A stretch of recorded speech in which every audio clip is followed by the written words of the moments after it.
La palabra de hoy le he puesto por título Espadas y Palos. Y quiero que conmigo vayas al libro de Mateo capítulo 26. Para los que estamos aquí, Mateo capítulo 26. El mensaje de hoy, espadas y palos. Y mientras buscan sus Biblias, y quien está también en casita busca su Biblia, sea la versión que tenga CNB, Reina Valera o traducción del lenguaje actual. Hablando de espadas y palos, yo recuerdo un episodio, estoy contando muchos episodios, ¿no? de mi adolescencia, de mi infancia en estos últimos mensajes. Pero yo recuerdo algo que me ha dejado, no voy a decir que me ha dejado un trauma, pero que por mucho tiempo me ha dejado indignado, ¿no? Con los papás, con mi mamá en este caso. No recuerdo a ciencia cierta cuántos años tenía, era adolescente. Servía ya en la iglesia, todavía cuando vivíamos en Bolivia, en la ciudad de La Paz, servía ya en la iglesia. Y la forma que servía en la iglesia era tocando un teclado. Desde mis 8 años aprendí a tocar el teclado. Había aprendido a tocar primero la batería y después toqué el teclado y permanecí en el teclado porque era lo que hacía falta donde de alguna manera era la iglesia, ¿no? Primero mi papá era el pastor, hizo un grupo de música donde salíamos a las plazas a tocar, ¿no? Con el grupo de música atraíamos a la gente no porque tocábamos bien, sino porque había, o mejor dicho, no se veía al tecladista. No, porque el teclado estaba aquí, yo tenía 8 años, 9 años y el teclado me llegaba a la cabeza, ¿no? Y literalmente tocaba así. No he crecido mucho desde ese entonces, pero algo sí ya puedo, pero era más pequeño en aquella época. Y de hecho la gente venía para ver al niño que tocaba el teclado. Era un fenómeno, ¿no? Era un fenómeno ver al niño que tocaba el teclado. Yo me acuerdo, niños se amontonaban a mi alrededor porque era el héroe de ellos, ¿no? Que tocaba el teclado y todo el mundo quería ser como yo tocando el teclado. Entonces llenábamos plazas y claro, éramos la atracción, vuelvo a recalcar, no porque tocábamos muy bien, sino porque había un niño tocando en esa banda o en esa orquesta. Y aprovechábamos de predicar el evangelio. Entonces desde muy chiquito comencé a tocar el teclado y claro, servía también en mi iglesia. Luego hubo un cambio de pastor. Pasó mi papá a ser pastor evangelista y viajar por todos lugares, y quien se quedó a cargo de la iglesia local ya en La Paz no la que es hoy Adonía, sino otra iglesia que había inaugurado mi papá justamente con un familiar, con uno de mis tíos, ¿no? El primo de mi papá, pastor Iván Gironda. Se quedó a cargo de la iglesia y bueno, yo continué sirviendo ahí en la iglesia. Y recuerdo que una noche en específico yo llevaba y traía mi teclado porque la iglesia no contaba con un teclado propio, sino era mi teclado. Y yo vivía unas 3 o 4 cuadras de la iglesia. Entonces, cada domingo, cada final de semana o inclusive cada ensayo yo salía de casa con mi teclado y era un teclado muy pesado. No tenía un case, no tenía una maleta, sino era como que una ropa improvisada, era como un sleeping más o menos. Que mi papá había costurado, porque tenía una oficina de costura mi papá, y él había costurado como un sleeping, como una colcha para poner como un estuche para el teclado, y yo iba con eso, ¿no? Iba y volvía. Y una noche en específico, un sábado, recuerdo que era un sábado, después de la reunión de jóvenes, yo era adolescente, tenía, como les digo, no tengo a ciencia cierta la edad exacta, pero calculo que tenía unos 12 o 13 años. 14 pónganle ya, no pasaba de los 15, estaba por ahí. Y después de la reunión de jóvenes, mi primo, que también estaba en la iglesia y tocaba otro instrumento, me dijo, vamos a comer silpancho. Vamos a comer silpancho. Y bueno, todos los jóvenes se reunieron y ustedes saben que a veces después de la reunión los jóvenes se van a comer a algún lugar. Aquí mismo, después de la red de jóvenes, salen a compartir una pizza o algo. Fue la misma cosa, ¿no? La cosa es de que la reunión había comenzado un poco tarde y por ende había terminado un poco tarde. Yo llevé mi teclado. Y estaba con mi teclado y tenía que llevarlo otra vez a mi casa. Sin embargo, esa noche decidí dejarlo en la iglesia porque al día siguiente era domingo, igual iba a haber reunión, entonces, bueno, se quedó en la iglesia. Y yo me fui con los muchachos a comer silpancho.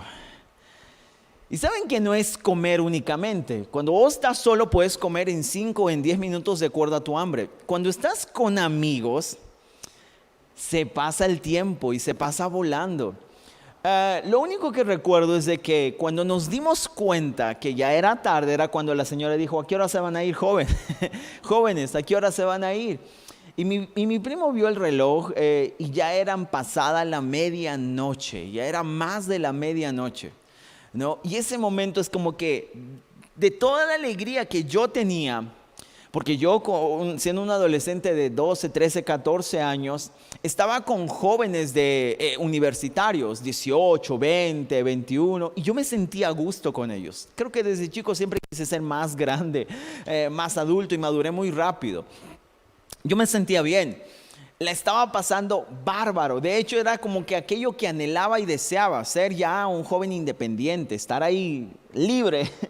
Y la pasé bárbaro. Y cuando mi primo dijo, ya es más de la medianoche, toda esa alegría se vino abajo y la única imagen que tenía en mi mente era mi mamá. Me decía, ¿qué voy a hacer? No, y mi mamá me va a matar. No tenía celular. No sé si había celulares en la época, probablemente sí, pero yo no tenía celular. No había forma de que mi mamá me ubique. Al menos para mandarle un mensaje y decirle, mira, estoy comiendo silpancho con los muchachos y voy a llegar tarde a casa. No. Entonces yo le pedí a mi primo y le dije, mi primo ya era grande, ya era universitario y ya era independiente. Yo le pedí a mi primo y a un muchacho más del Ministerio de Música que me acompañen a mi casa. Del lugar donde se comía silpancho era 1,5 cuadras a mi casa. La plaza estaba ahí y en la calle de atrás era mi casa. No era lejos, era de noche, obviamente era peligroso, pero bueno, el acompañarme no era únicamente por el peligro de los ladrones, no. El acompañarme era para que ellos vayan a mi casa y le expliquen a mi mamá que estaba con ellos.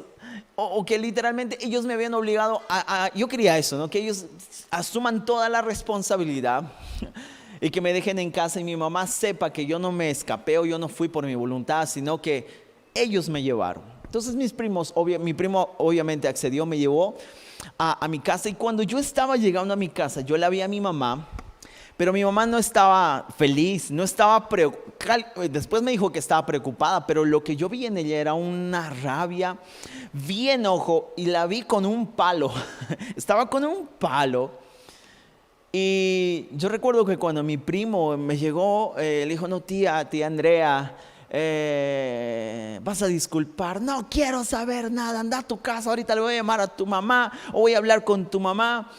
Y a mí me metió adentro. O sea, no le dio tiempo ni chance de decir que fuimos a comer alguna cosa, nada, ¿no? Y yo entré a la casa y yo sabía que ya me había tocado el 8. Sabía que me iba a dar y duro. Y fue así. Y yo trataba de explicarle, pero mi mamá estaba muy enojada, estaba muy renegada. Y lo que tenía en mano le sirvió para poder darme lo que en ese momento ella consideraba que era mi castigo. Y me dio.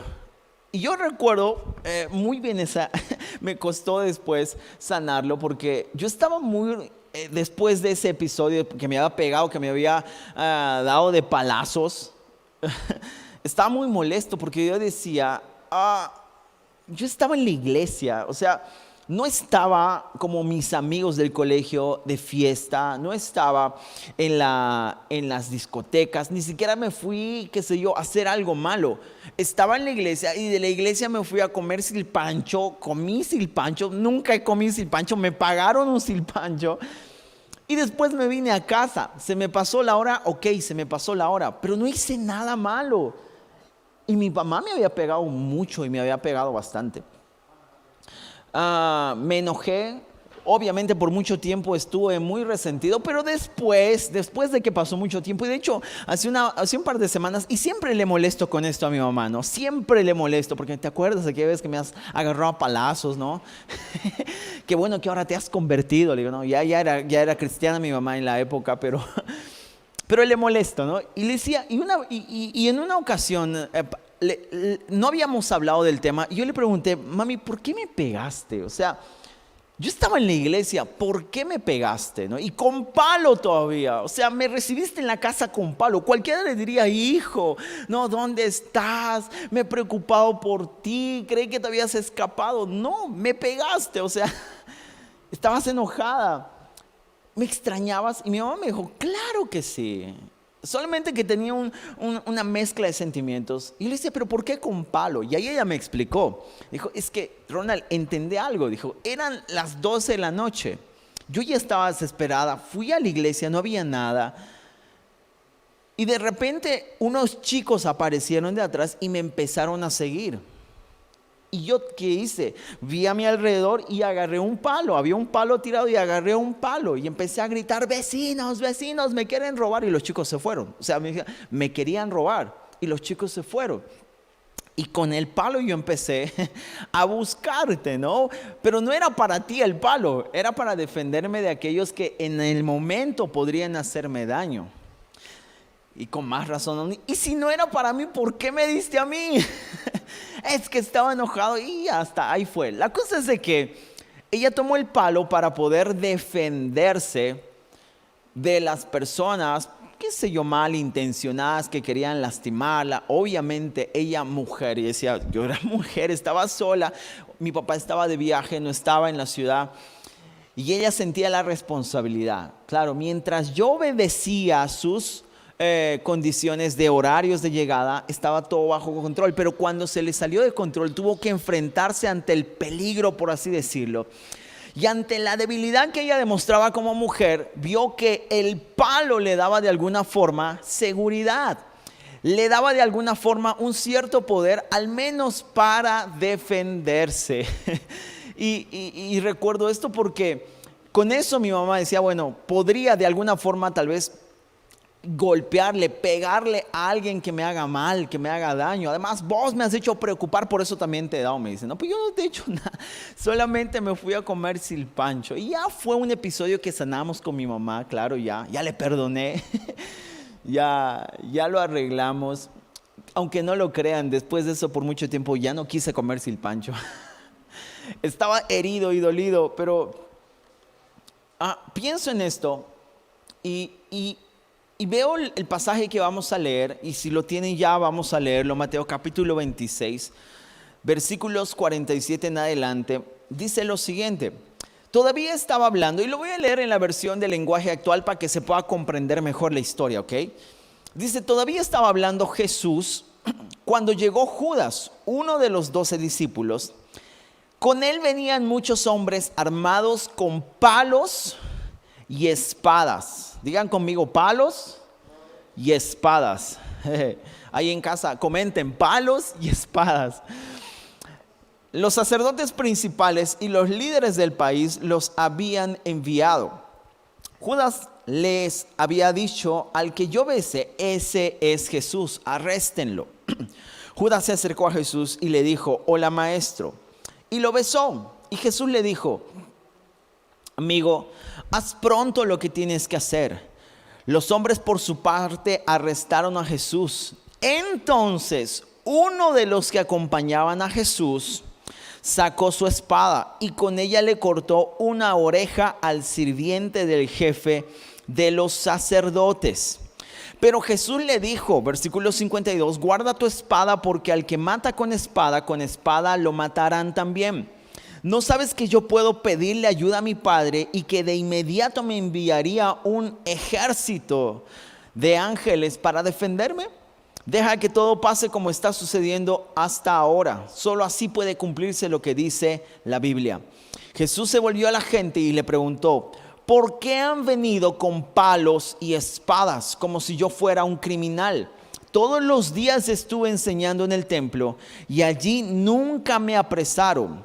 Pero todo esto debe suceder para que se cumpla lo que anunciaron los profetas. En ese momento, todos los discípulos abandonaron a Jesús y huyeron.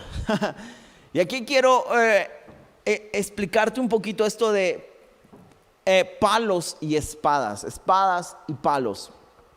El pasaje que acabamos de leer Cuenta la historia de cuando Jesús fue arrestado después de haber cenado con los discípulos en esa noche memorable donde partieron el pan y compartieron el vino.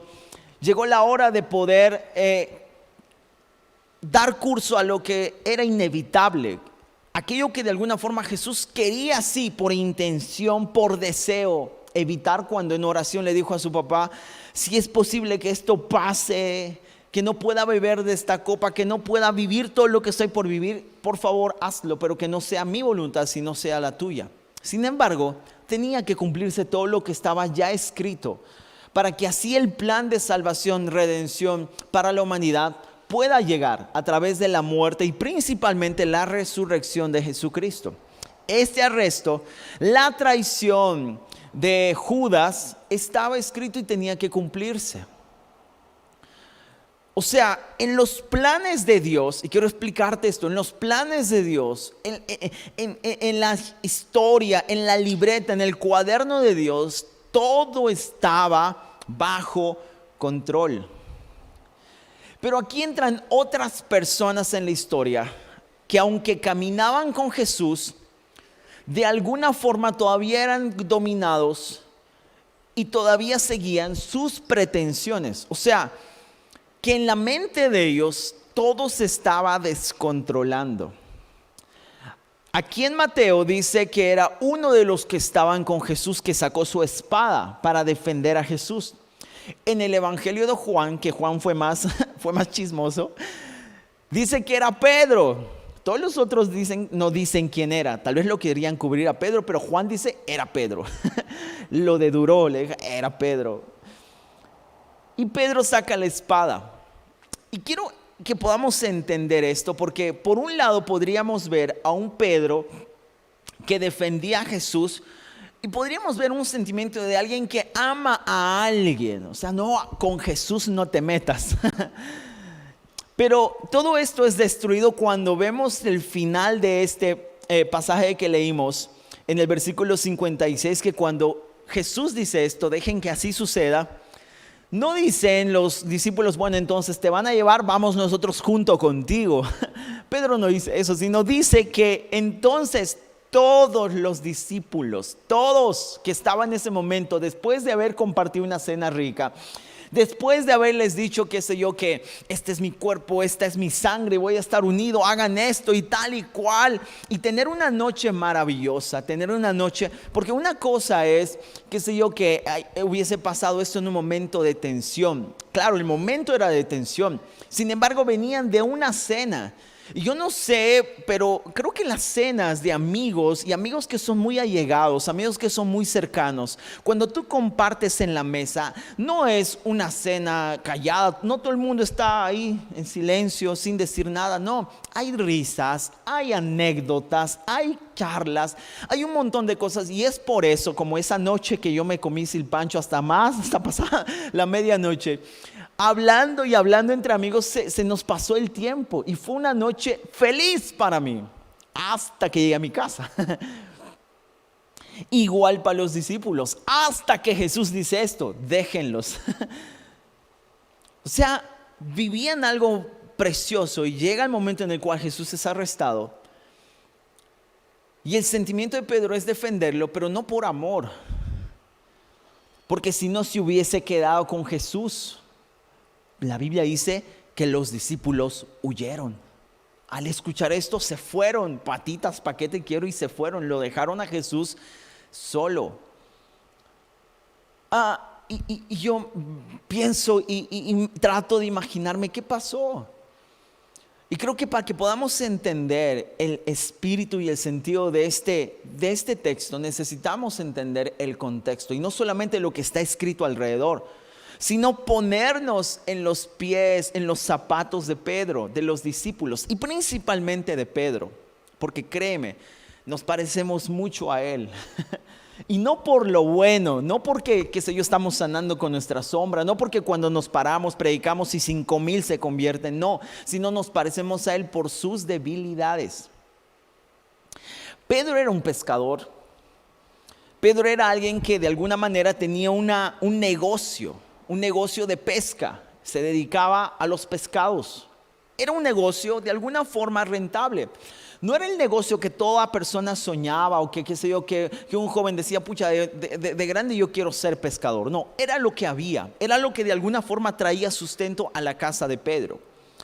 Pero Pedro, por otras características, también era alguien de aquel tipo nacionalista. Aquel que se ponía, si en aquella época hubiese la bandera o las camisetas, viste, con la bandera de Israel, que en aquella época todavía no había esa bandera de Israel, pero qué sé yo, era ese tipo que podría salir con la camiseta que dice I love you Israel, ¿no? 100% Israel. Como aquí hay personas que son nacionalistas y se ponen la bandera de Brasil, ¿no? Y todo por la patria, se sabía el himno nacional, qué sé yo, era reverente ante los símbolos patrios. Hay gente que es así en todos los países. Pedro era de esos, que de alguna forma trataba así de cumplir lo que la ley decía. Era alguien religioso, pero también era alguien que de alguna forma tenía una connotación política. O sea, tenía un sentimiento un poco más allá de cualquier otro ciudadano. Ahora entiendan algo, todo ciudadano judío no era un ciudadano libre, tenía una libertad condicionada, eran una colonia, eran todavía dominados por un imperio. En ese momento era el imperio romano, y hace mucho tiempo ya venían de esa forma, con los persas, luego vinieron los griegos y ahora estaban los romanos. Los babilonios en un inicio, desde inicio eran los egipcios, pasaron siempre siendo colonias, dominados y sojuzgados. El sueño de todo ciudadano judío era ser libre, ser una nación completamente libre. Y ese momento era un momento de tensión política. ¿Por qué? Porque había esta puja de poderes, sentimientos de personas que habían tomado iniciativas como los macabeos, que habían tomado iniciativas de poder volverse inclusive caudillos, guerrillas, para atacar el imperio romano y para así poder traer libertad, así como muchos países han adquirido su libertad. Bolivia, dominado por el imperio español, o la mayoría de los países latinoamericanos dominados por el imperio español, y caudillos como Simón Bolívar, como San Martín, formando guerrillas, se levantaron para poder tomar por armas el poder y así derrocar al imperio español y darle libertad a una nación, declarando una república, declarando una nación libre e independiente. Era el deseo de los judíos en aquella época. Y Pedro, al igual que todos, un poco más por la participación política que él tenía el mismo deseo, ver a su nación libre.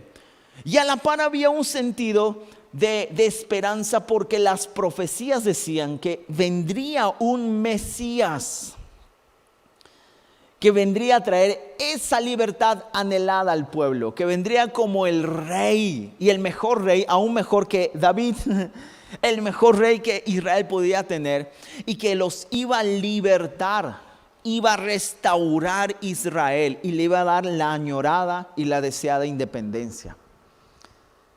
Cuando Jesús se presenta como ese Mesías, ¿tú tienes idea de cuánta esperanza y anhelo había para aquel que decía: he nacido en el momento, en la época correcta, porque voy a ser parte de la historia de la restauración de Israel? Es como si viviésemos hoy aquí en Brasil o en Bolivia, sojuzgados bajo un imperio, y hay una profecía de que se va a levantar un hombre con ciertas características que va a traer independencia, va a traer libertad. Y ese hombre es alguien cercano tuyo, es alguien que tú conoces. Pedro conocía a Jesús. No es que de la noche a la mañana se le apareció. No, probablemente Jesús le compraba pescado a Pedro. Y un día le dijo: bueno, basta de ser pescador y ahora vas a ser pescador no de pescado sino de hombres. Tenía una cierta relación. Conocía a Pedro, y Pedro tenía este sentimiento, al igual que muchos otros. Y Jesús se presenta como este Mesías. Y sabes, Pedro confía en las palabras de Jesús.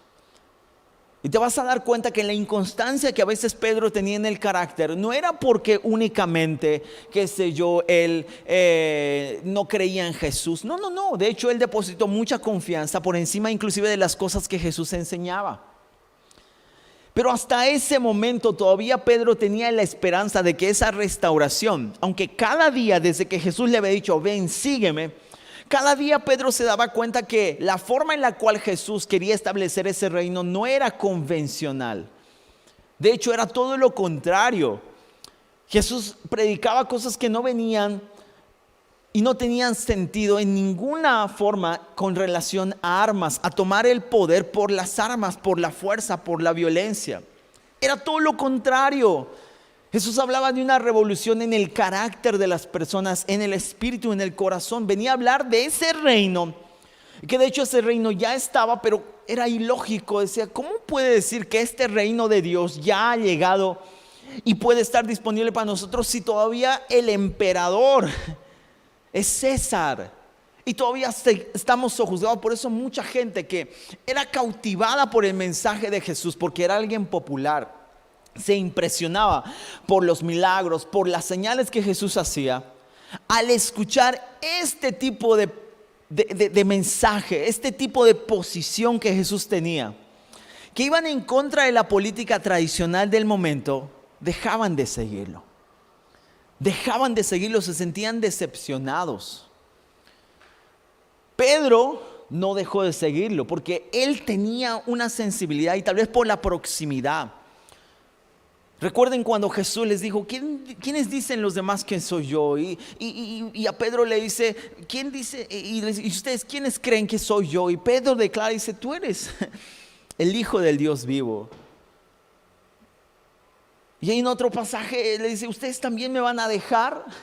Muchos se van y ustedes los mira a los 12 y ustedes también me van a dejar. Y Pedro se levanta y dice, ¿a quién iremos si solamente tú tienes palabras de vida eterna?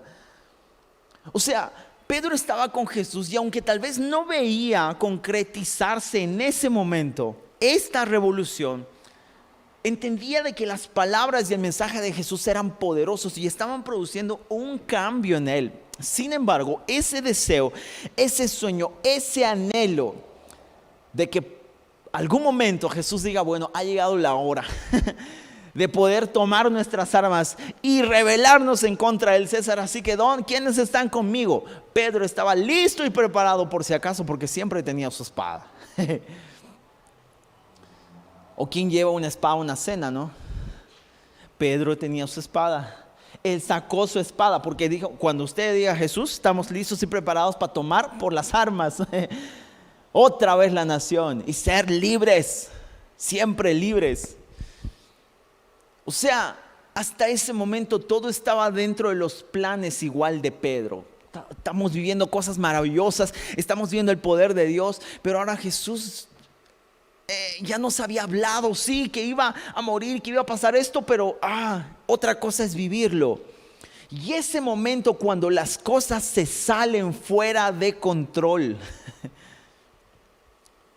para Pedro, no para Dios. Para Dios estaba todo siguiendo según el plan divino. Se estaban cumpliendo las profecías. Jesús mismo dijo, deja que así suceda. ¿Para qué?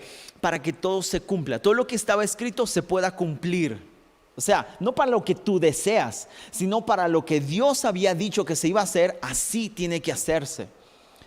Pero esto iba en contra de los planes, iba en contra de aquello que Pedro quería y muchas personas representadas en Pedro querían. O sea, literalmente, las cosas estaban saliendo de control para Pedro. Y cuando las cosas salen de control, cuando tú pierdes el control, cuando yo pierdo el control de la situación, porque una cosa es cuando todo está bajo nuestro control, cuando tenemos todo, el trabajo, todo control, nuestras finanzas bajo control, nuestra salud bajo control. ¿Cuántos vivían libres? Hasta antes de que alguien diga coronavirus y cuarentena, vivíamos sin preocuparnos de qué sé yo, de hablar, distanciamiento social, de tocar a alguien, nos abrazamos, nos daban todo estaba bajo nuestro control en teoría, hasta que alguien nos dijo, no, esto se está descontrolando. Y ya pasamos a tener miedo, temor, y ahora no tenemos ni idea dónde nos vamos o nos podemos contagiar.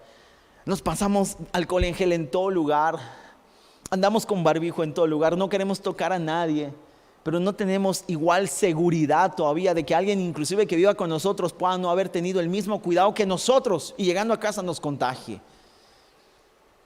No tenemos ahora el control de esto. Muchos gobiernos ven y se ha salido de control. Cientos de miles, millones de contagiados y muertos todavía encima de toda esta pandemia. Solamente este virus y de otro tipo de enfermedades, ¿cuántos más sumaríamos? Hemos perdido el control en nuestras finanzas. Todo estaba bien, todos nuestros planes, nuestros cálculos estaban perfectos hasta antes de la cuarentena. Lo teníamos todo fríamente calculado.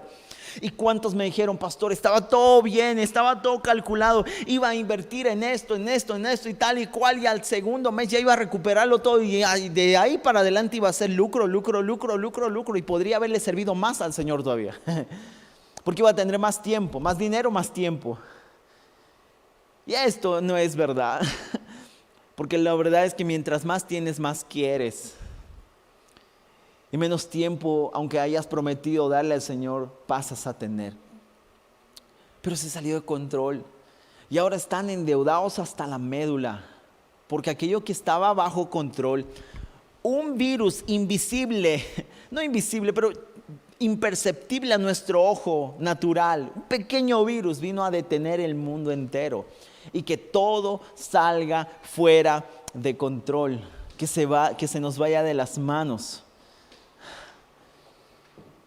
¿Cómo te sientes tú cuando las cosas salen de tu control? Cuando no puedes controlar más la situación.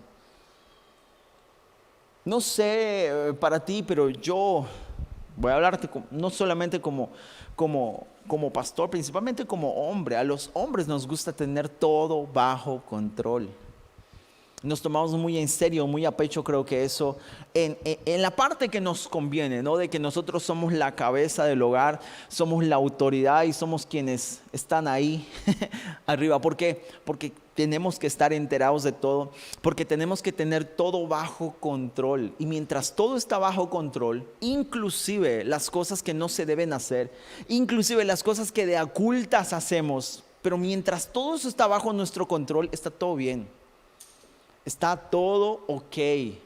Mientras no se enteren las personas, mientras el pastor no sepa, mientras mis papás no se enteren de esto, si lo puedo manejar, si lo puedo controlar, está todo ok.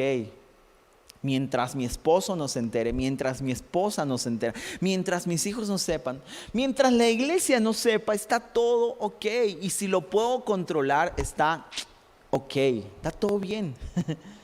Pero cuando las cosas salen de control, para Pedro, esa declaración de Jesús, porque yo me imagino que Pedro sacó el arma y dice, no, a Jesús, a nuestro líder, no, y le corta la oreja. Y tal vez el deseo de Pedro era decir, bueno, sí, muchachos, levantémonos en armas y empiecen a atacarlos. Y así puedan hacer que Jesucristo huya. Pero Jesús dice, para, ¿qué te he enseñado? ¿En serio, Pedro? ¿En serio estás cortando orejas? 3 años contigo hablando de amor, hablando de mansedumbre, hablando de humildad, y la primera cosa que haces es cortarle la oreja.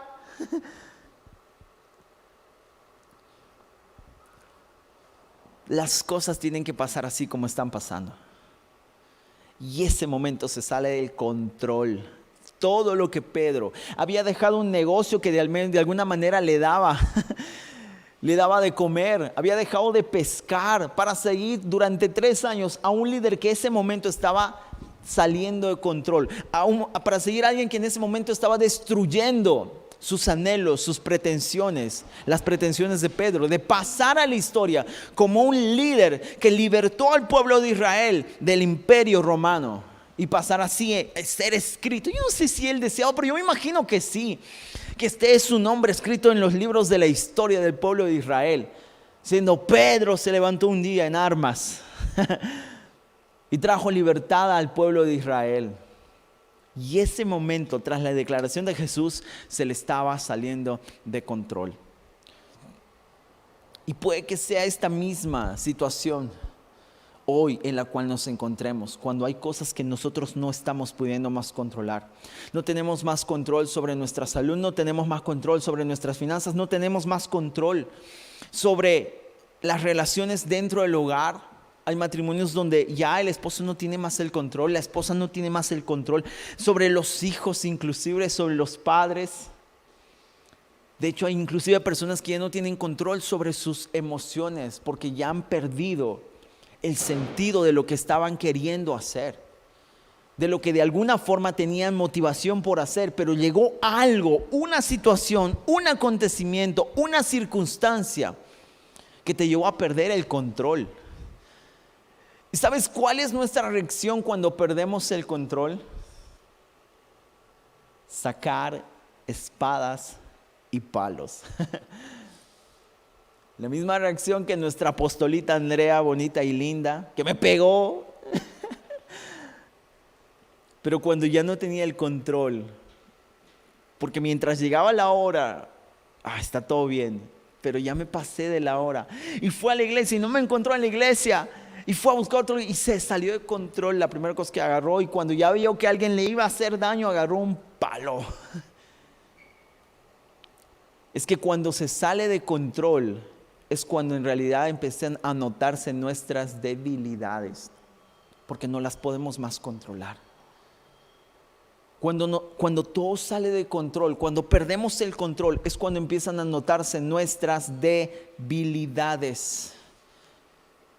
Y para no perder el control, para no aparentar debilidad, ¿qué es lo que hacemos? Sacamos las espadas. Jesús mismo les dijo cuando llegaron todos, y dice en el versículo 1, llegaron mucha gente con espadas y palos, con palos y espadas. Y en el versículo 55 Jesús los confronta, les dijo y les dice, como contra un ladrón vienen, ya han salido de sus casas con espadas y con palos para prenderme. Cada día me sentaba con ustedes enseñando en el templo y nunca me agarraron. Y tenía mucha lógica. Jesús les está diciendo, ahora vienen que se sienten intimidados ya, que se sienten con miedo y que de hecho se sienten débiles. Ahora vienen con espadas y palos, haciéndose los fuertes, haciéndose los que tienen autoridad para prenderme como si yo fuese un ladrón.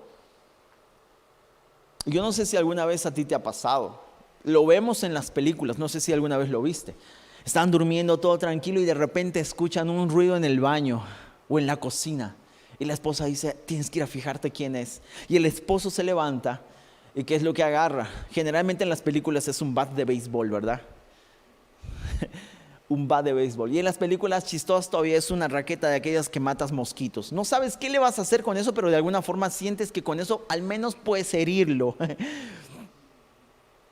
Y esa es la metáfora que Jesús estaba usando. O sea, como un ladrón vas a querer con una espada, un palo, infundiéndote obviamente el ladrón miedo, y tú te sientes con miedo, pero agarras algo y de alguna forma te da una seguridad y te sientes protegido. Sientes que por lo menos tienes algo con lo que puedes herir a las personas. O aquel que de alguna forma te está amedrentando. Cuando nos sentimos que perdemos el control y empiezan a mostrarse nuestras debilidades, la naturaleza de las personas es sacar espadas y palos. Por eso hay personas que lastiman y hieren a otros. ¿Y cuántas personas hoy están sacando espadas y palos, tratando de esconder debilidades, tratando de esconder cosas que no son bonitas de mostrarlas? Porque se supone que es un superhéroe, se supone que es alguien fuerte quien lidera, se supone que es alguien definido en sus emociones quien tiene que estar al frente de un hogar, de una familia, de una iglesia, de un grupo de personas. Se supone que tiene que ser alguien preparado y que controle todo, que tenga todo bajo control, que esté todo bajo su dominio, quien tenga que estar al frente de algo, o que de hecho quien merezca algo bueno. No alguien que sea débil, No alguien que tenga miedo, no alguien que tenga temores. Ese no está al frente de nada. Ese no puede tener una familia feliz. Ese no puede ser un pastor. Ese no puede ser un líder. Por eso es que cuando nosotros tenemos la tendencia a ver que nuestras debilidades se están mostrando, automáticamente sacamos espadas y palos para algunos. Estas espadas y palos son agresiones verbales. ¿Cuántas personas cuando tratan de ocultar su falta de argumento, que es la debilidad, parten ya la agresión verbal? No sé si te ha pasado a ti, de que te has empezado tal vez a discutir con alguien sobre algún asunto y cada uno ha puesto su punto de vista y en un inicio tal vez era un diálogo tranquilo, pero cuando ya le falta argumento a la otra persona, ¿qué es lo que empieza a hacer? Agredirte, a insultarte, cuando sabe que está perdiendo y cuando sabe que no tiene la razón y cuando sabe que de hecho él ha fallado, saca la espada de los insultos, saca el palo de los insultos y empieza a insultarte. No sé si te ha pasado eso en el tránsito. Tú manejando y te han cerrado. La culpa era del otro. Y vos tratas de decirle, ¿qué te pasa, amigo? ¿Por qué no mantienes tu carril? Y sabiendo que él tiene la culpa, ¿qué es lo que ha hecho? Vai tomando.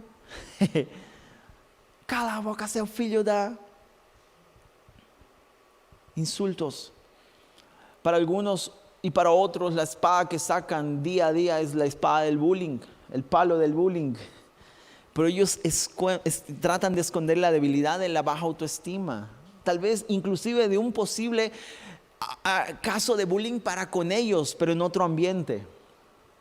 Para algunos, qué sé yo, que en el colegio están constantemente con la espada y el palo, o en algunos lugares de ambientes sociales, el trabajo inclusive, siempre hay alguno que siempre está haciendo bromas, pero bromas pesadas, haciendo de menos a algún compañero de trabajo. Es muy probable que esa persona haya sufrido bullying o esté sufriendo bullying en su casa o en su hogar para con sus padres, o tenga una baja autoestima y por eso es que necesita sacar la espada de la burla con el otro para esconder su baja autoestima.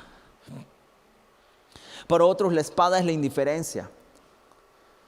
Saco la espada de la indiferencia para con todos y me aíslo y dejo de hablar con todos y bueno, para todos me da igual, no me importa nada. Porque quieren esconder la debilidad, al miedo o al temor de tener relaciones con personas, de amistad. Por miedo a traiciones, por qué sé yo, por un montón de cosas, pero tienen miedo a hablar con alguien, no pueden relacionarse, no pueden hacer amigos y por ende no pueden tener una relación sana, saludable con alguien de manera afectuosa o amorosa. Y cuando se sienten débiles en esa área, lo que hacen es sacar la espada de la indiferencia y dicen, me da igual, la verdad es que soy feliz así, pero en realidad no lo es. Simplemente le da igual, aparentemente, porque siempre la espada viene a traer apariencia de fortaleza, cuando en realidad somos débiles. Hay personas que sacan la espada del dinero o de las posesiones materiales para esconder la debilidad,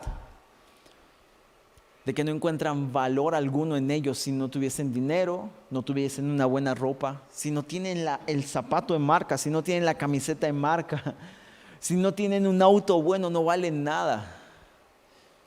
Entonces sacan la espada de la billetera del dinero y eso conlleva a veces a algunas personas a obsesionarse con el trabajo y ganar y tener más dinero y tener más dinero. Yo conozco personas que tienen buenos autos, que se visten bien, pero que la autoestima de ellos está por los suelos.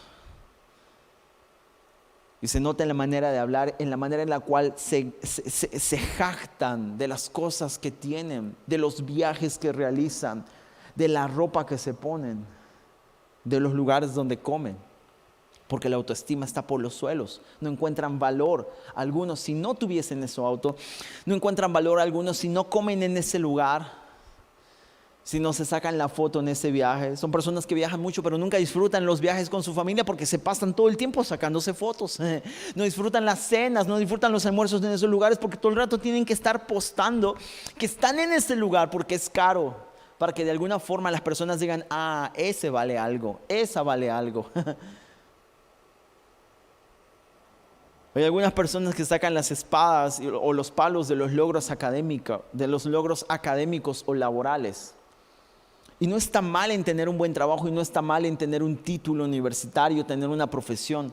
Pero cuando eso viene para poder esconder una debilidad, del miedo y el temor a no ser nadie, es un daño. No sé si viste en estas semanas un video de una pareja, obviamente en estado de ebriedad, que cuando un fiscal de aquellos que controlan las concentraciones masivas de gente, y en este caso de bares y de restaurantes, fue a un restaurante al aire libre, clausuró el lugar, dijo no se puede, y esta pareja en estado de ebriedad le dijo: ¿quién eres tú? O sea, para hablarnos. ¿Tú sabes con quién estás hablando? No, porque el fiscal le dijo: ciudadano, por favor, obedezca. Y la persona dijo: ¿ciudadano? ¿Qué? Tú estás hablando con un ingeniero. Ingeniero, no alguien como vos, un don nadie. No soy ciudadano, soy un ingeniero. Sin darse cuenta que la persona que le estaba diciendo esto era un médico que tenía doctorados.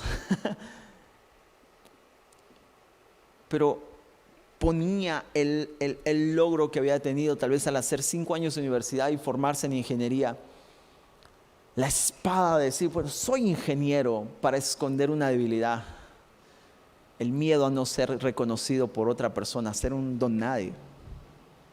¿Cuál es la espada que hoy estamos sacando tú y yo? Porque franca y sinceramente, todos sacamos una espada cuando todo se sale de nuestro control.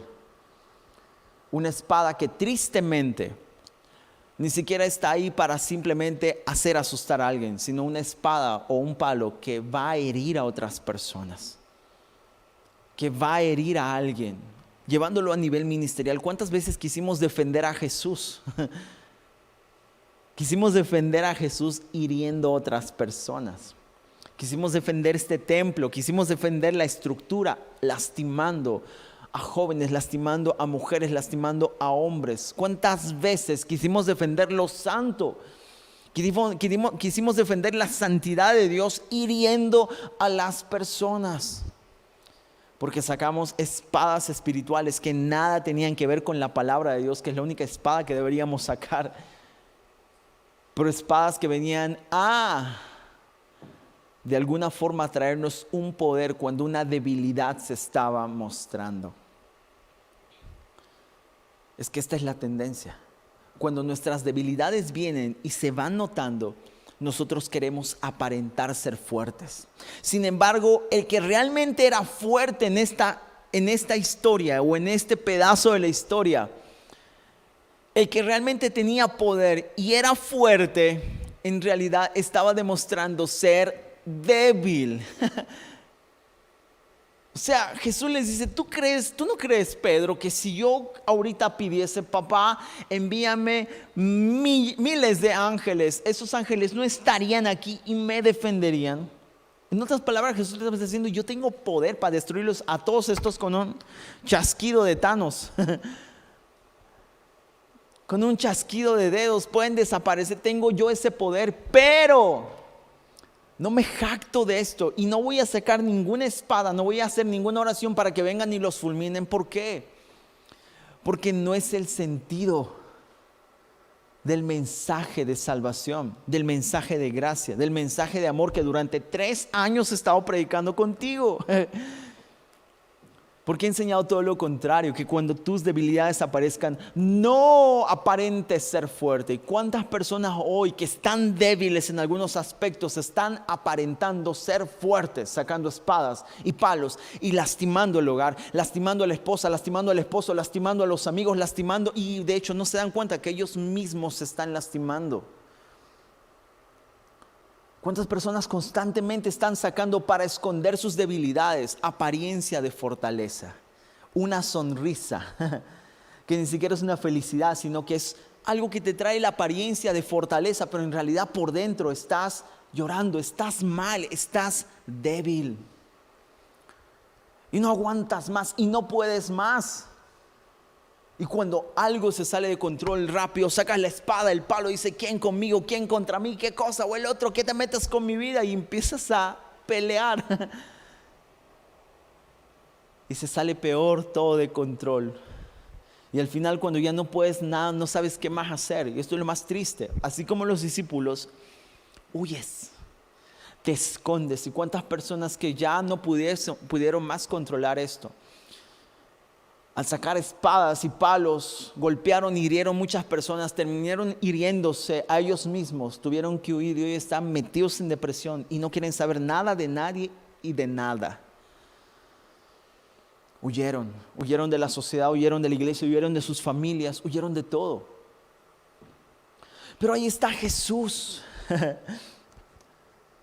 el débil fuerte. Ese Jesús que ese momento reprendía a Pedro y tal vez no dice, no está descrito, pero yo me imagino que tal vez con la mirada le decía a Pedro: Pedro, ¿no te acuerdas lo que te enseñé cuando tuvimos ese sermón maravilloso en el monte, lo que hablé en relación del amor a los enemigos? Mateo capítulo 5, si ustedes pueden ahora sí ir a Mateo 5. Yo creo que Jesús con la mirada le decía: ¿no te acuerdas que deberías, en vez de hacer ojo por ojo y diente por diente, o sea, espada por espada, ellos están con espadas, yo también con mi espada? ¿No te acuerdas que dije que es mejor que si te dan una cachetada en una mejilla, tú ofrezcas la otra?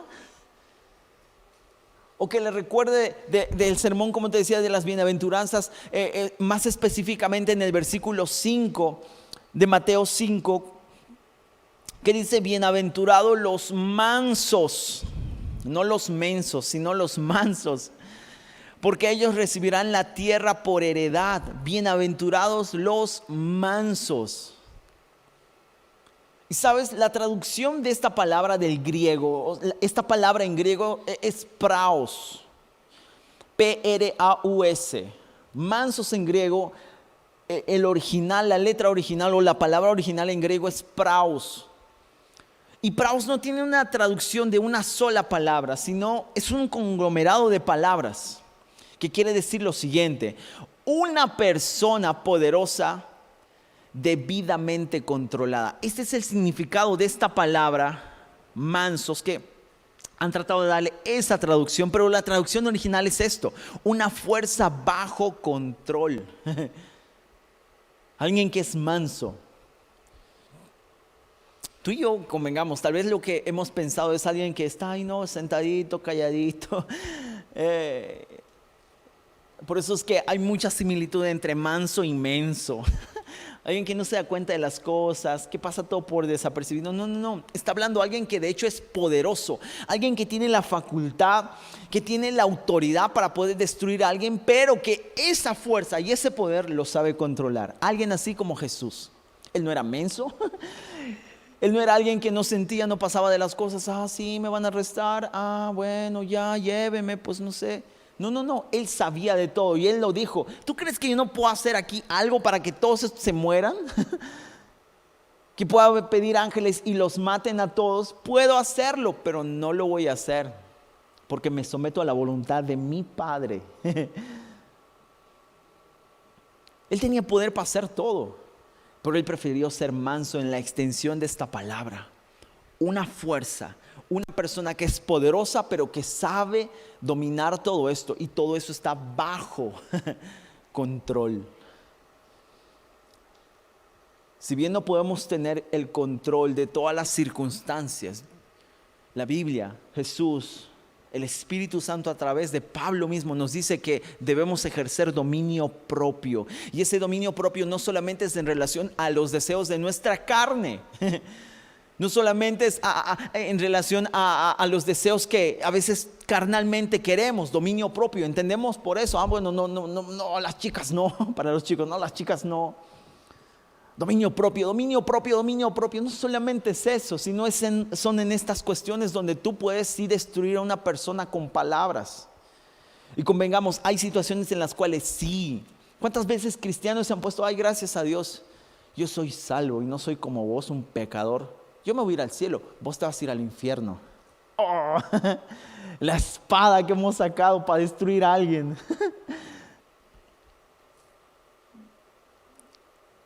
Ahí también tenemos que ejercer porque no estamos diciendo algo errado, literalmente, sí, es muy probable que esa persona que está en pecado se vaya al infierno y vos sí te vayas al cielo. Pero no es lo que Dios o lo que Jesús está pidiendo, según Mateo 5:5. Está diciendo, bienaventurados los mansos, porque ellos van a recibir la tierra por heredad. Y esto es genial, y no sé si lo vas a poder comprender, pero si lo comprendes, mucha cosa va a cambiar en tu manera de ver las injusticias.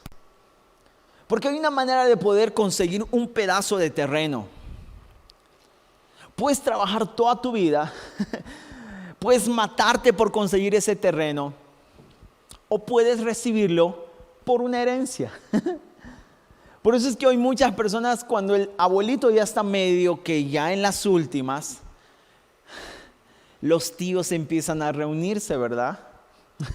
Los hijos empiezan a reunirse. ¿Por qué? Porque hay que ver el tema de la herencia. ¿Es algo que les costó a ellos? No, fue el papá quien trabajó por ello. Pero los hijos van a recibir algo gratis, algo sin esfuerzo, por simple gracia del papá.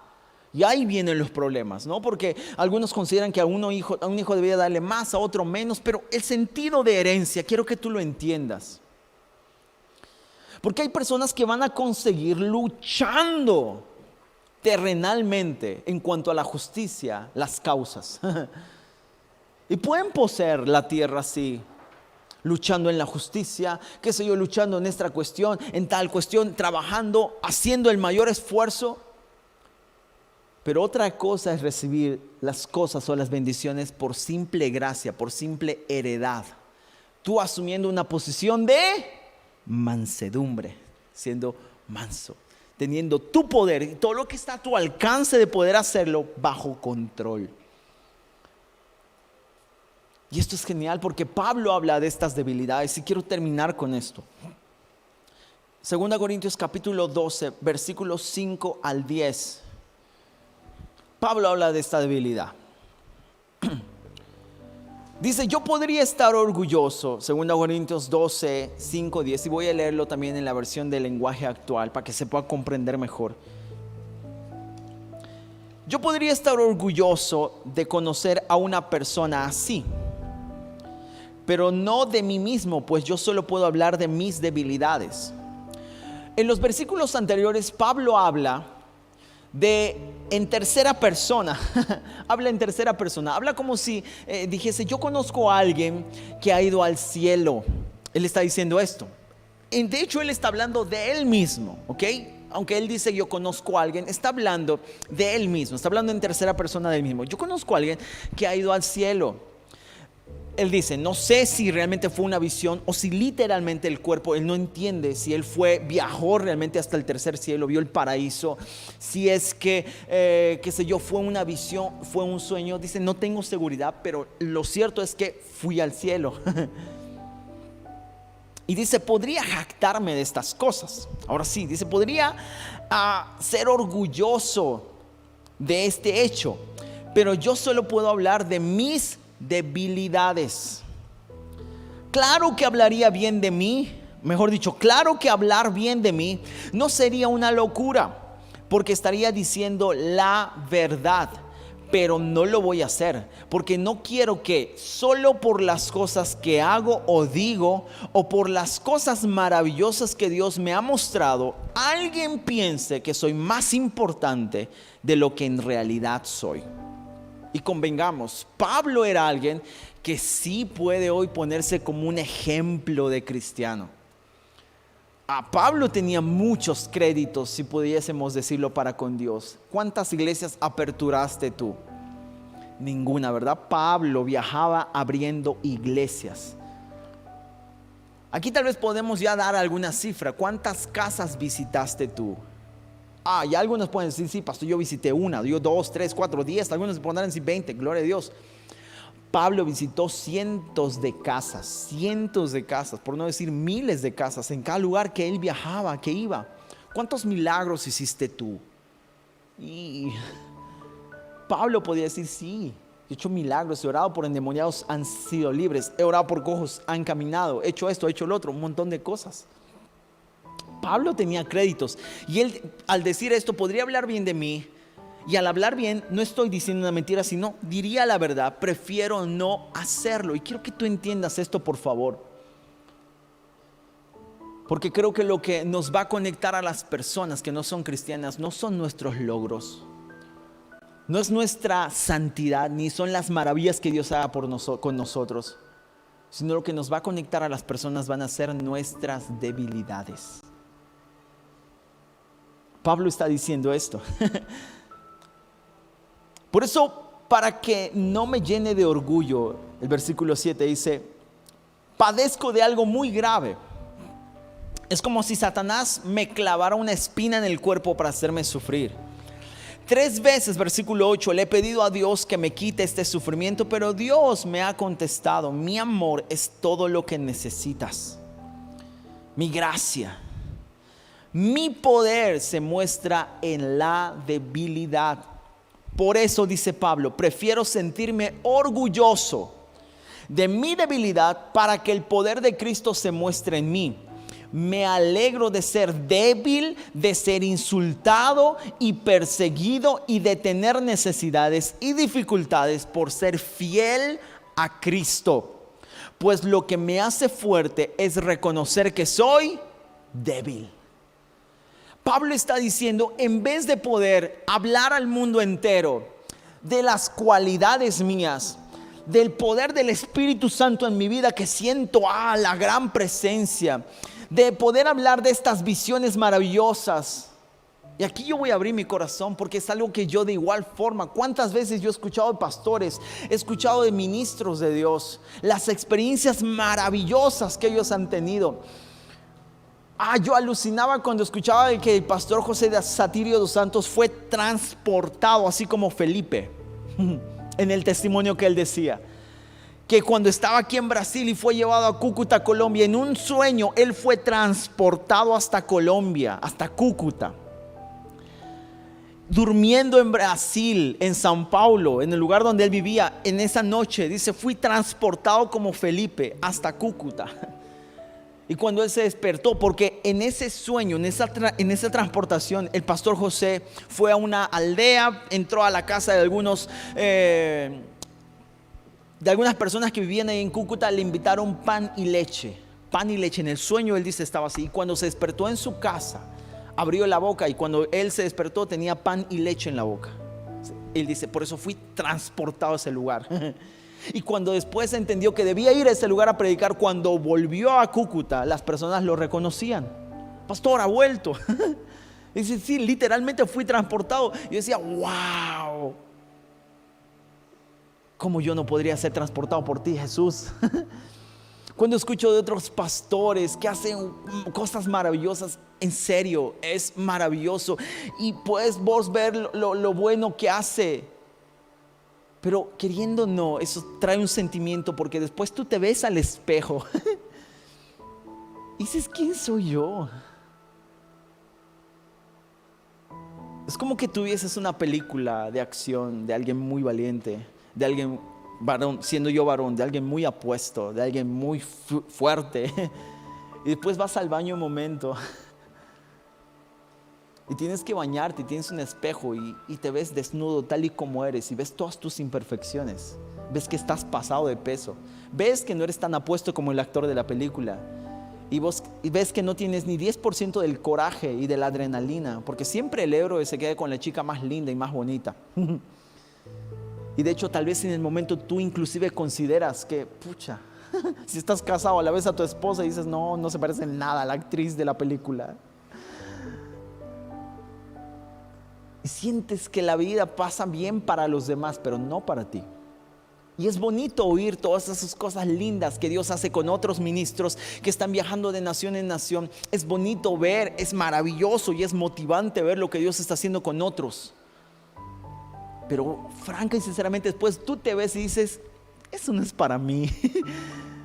Eso es para otros, pero no para mí. Yo soy débil, yo soy miedoso, yo soy el otro. Y tú empiezas a ver tus debilidades y te das cuenta que tienes muchas espadas listas para sacarlas, para esconder tus debilidades delante de los demás. Pero seamos francos, cuando tú estás encerrado en tu cuarto, cuando nadie te ve, dentro tuyo tú mismo puedes apuntar bien cuáles son tus debilidades, cuáles son tus temores y cuáles son tus miedos. Por eso creo que Pablo elige lo mejor y creo que elige lo que todo cristiano debería hacer.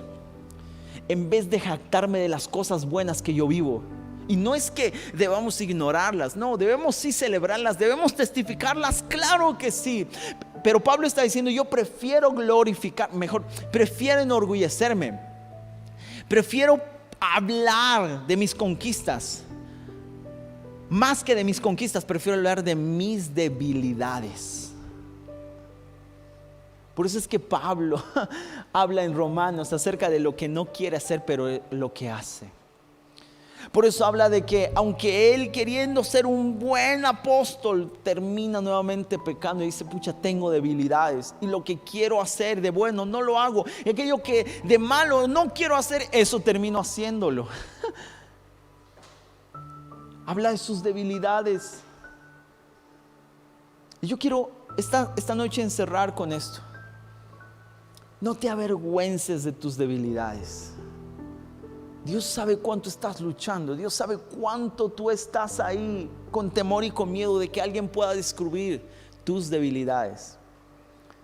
Dios sabe cuánto tú quieres esconder la apariencia débil con tus espadas que van a sacar, qué sé yo, ese perfil fuerte que tú estás aparentando tener en tu hogar. Y Dios sabe cuánto eso te está debilitando. Dios sabe cuánto eso te está desgastando. Estás cansado de aparentar. Yo vengo hoy de parte de Dios a decirte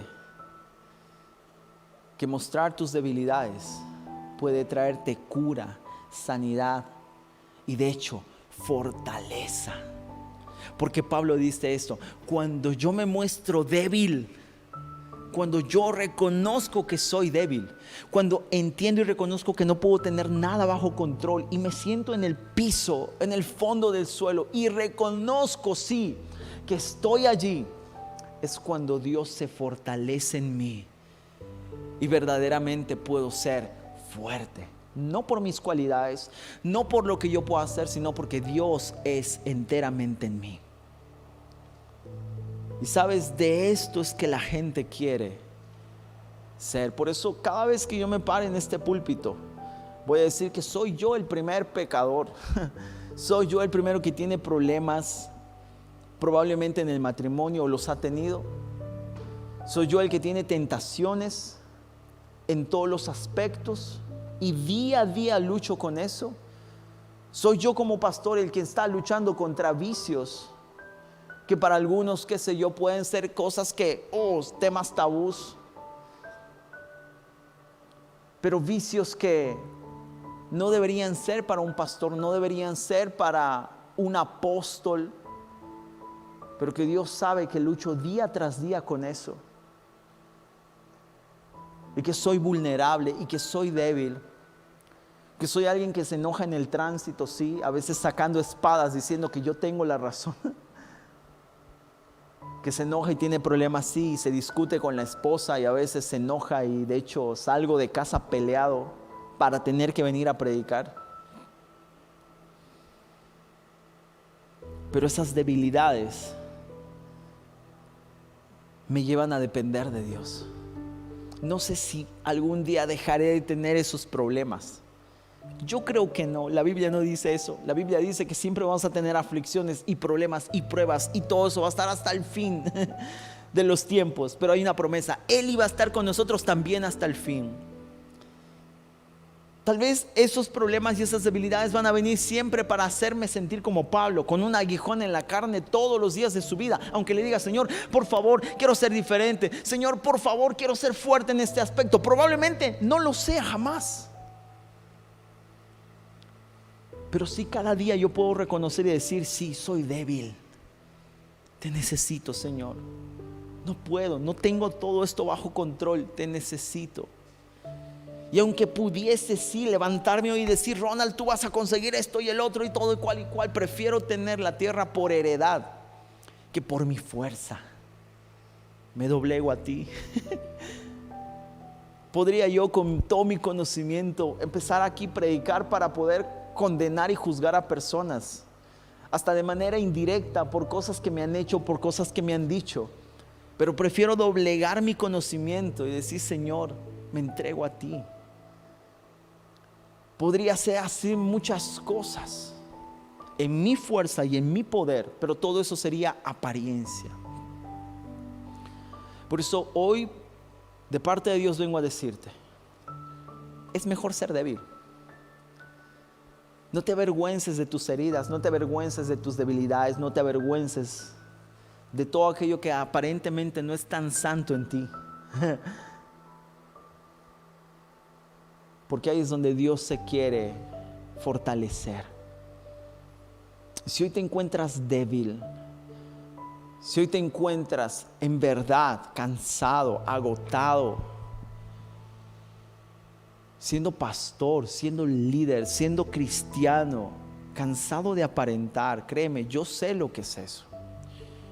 Yo sé lo que es tener que mantener una postura aunque por dentro estés roto, estés destruido.